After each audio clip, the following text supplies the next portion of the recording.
नमस्कार साथियों, आप सभी का एक बार फिर से स्वागत है मेरे चैनल विद्यार्थी में। और मैं आप सभी के लिए लेके आया हूँ आज फिर से एक और फिजिकल साइंस का प्लान, जिसका प्रकरण होगा आज गुरुत्वाकर्षण बल।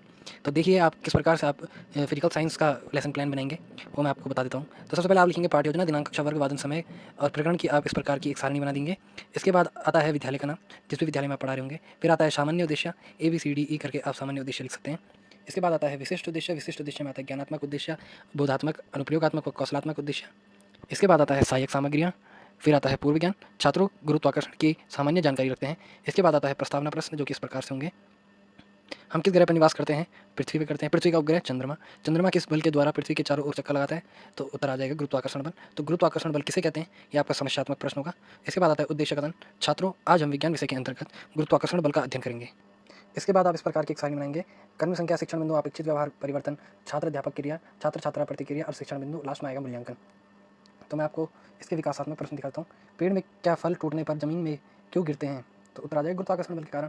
तो दूसरा प्रश्न आ जाएगा गुरुत्वाकर्षण बल किसे कहते हैं, जो कि आपका स्पष्ट उत्तर हो जाएगा। इसके बाद आता है छात्र अध्यापक कथन। पृथ्वी में अपेक्षित प्रत्येक दो पिंड एक दूसरे को आकर्षित करते हैं। पिंड के इस आकर्षण बल को गुरुत्वाकर्षण बल कहते हैं। जैसे फल का पेड़ से जमीन पर गिरना। ध्यानपूर्वक देखिए, शिक्षण विधि में आप प्रश्नोत्तर विधि के नीचे आप एक गुरुत्वाकर्षण का एक उदाहरण दे सकते हैं, जैसे कि एक पेड़ से फल का गिरना। उसके बाद आ जाते हैं दो मूल्यांकन प्रश्न, जो इस प्रकार से हैं। गुरुत्वाकर्षण बल किसे कहते हैं और गुरुत्वाकर्षण बल के उदाहरण दीजिए।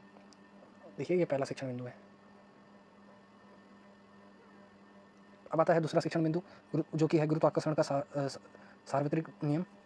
विकासात्मक प्रश्न, गेंद को उछालने पर गेंद जमीन पर क्यों गिरती है? तो गुरुत्वाकर्षण बल के कारण गिरती है। गुरुत्वाकर्षण का सार्वत्रिक नियम क्या है? तो एक स्पष्ट उत्तर हो जाएगा। तो छात्र अध्यापक कथन हो जाएगा। दो पिंडों के मध्य कार्य करने वाला आकर्षण बल पिंडों के द्रव्यमान के गुणनफल के अनुक्रमानुपाती हो तथा उनके बीच की दूरी के वर्ग के व्युत्क्रमानुपाती होता है। यहाँ पर आ जाएगा, छात्र ध्यानपूर्वक सुनेंगे। फिर हो जाएगा F perpendicular m1 m2 upon f2, F equal to g m1 m2 upon f2। सार्वत्रिक गुरुत्वाकर्षण हो जाएगा g का मान होता है 6.67 into 10⁻11 nanometre square kilogram square होता है। इसके दो मूल्यांकन प्रश्न इस प्रकार से हैं। फिर आता है तीसरा शिक्षण बिंदु, गुरुत्वजनित त्वरण। छात्र अध्यापक कथन विकासात्मक प्रश्न प्रकार से होंगे कि दो पिंडों के बीच कौन सा बल कार्य करता है? तो आकर्षण बल कार्य करता है। तो गुरुत्वजनित त्वरण किसे कहते हैं, ये आपका स्पष्ट उत्तर हो जाएगा। छात्र अध्यापक कथन होगा, गुरुत्व वह आकर्षण बल है जिससे पृथ्वी किसी वस्तु को अपनी केंद्र की ओर खींचती है। इस बल के कारण जो त्वरण उत्पन्न होता है उसे गुरुत्वजनित त्वरण जी कहते हैं। G equal to 9.8 m second square. छात्र ध्यानपूर्वक सुनेंगे। इसके बाद ये दो मूल्यांकन प्रश्न इस प्रकार से हैं।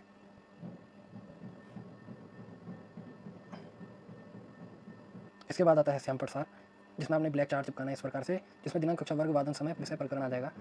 और उस ब्लैक चार्ट में आपने सारे मूल्यांकन प्रश्न लिखने हैं। इसके बाद आता है लिखित एवं निरीक्षण कार्य।